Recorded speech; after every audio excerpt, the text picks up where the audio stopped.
Question number है हमारे पास 28 जो कि कहता है the interval in which the function F of x is monotonic decreasing. हमें बताना मोनोटोनिक डिक्रीजिंग हमारे पास कौन से केस में होगी।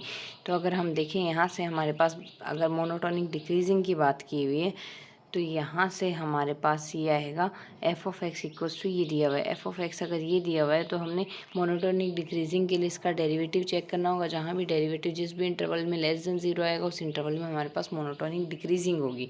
तो अगर हम यहाँ से देखें एफ डैश एक्स की वैल्यू क्या आ गई 6x² प्लस 6x माइनस 12 आ गया। पूरी इक्वेशन में से हम यहाँ से RHS में 6 कॉमन ले लेंगे तो ये वैल्यू बनेगी। इंक्रीजिंग के केस में ग्रेटर देन 0 आता है और डिक्रीजिंग के केस में जैसे मैंने कहा है लेस देन हम 0 चेक करेंगे।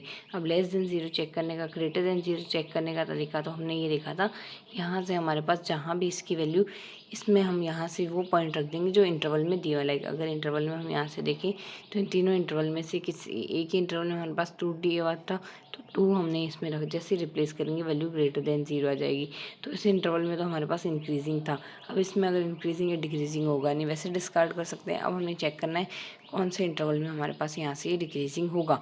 तो अब अगर हम यहाँ से देखें किसी एक इंटरवल में हमारे पास अगर 0 आता है लाइक x इक्वल्स टू अगर हम 0 देखते हैं तो यहाँ से इंक्रीजिंग आ रहा है। तो यहाँ से और अगर हम x इक्वल्स टू 0 देखते हैं x इक्वल्स टू 0 हमारे पास यहाँ से इस इंटरवल में है और इस इंटरवल में नहीं है। तो x इक्वल्स टू जैसे 0 रखेंगे ये दोनों टर्म गई 0 में -2 आएगा। -2 लेस देन 0 आ रहा है यानी जब भी 0 है वो इंटरवल में हमारे पास डिक्रीजिंग है। तो हमें डिक्रीजिंग चेक करना है मतलब यहाँ से हमारे पास इस इंटरवल में डिक्रीजिंग है क्योंकि 0 जहाँ है उसमें डिक्रीजिंग है। तो 0 हमारे पास इस इंटरवल में है नहीं तो ये वैसे डिस्कार्ड हो गया। इजीली आप इस तरीके से क्वेश्चन को कर सकते हैं। ये डिस्कार्ड हो ही गया, डिक्रीजिंग आ गया इसलिए।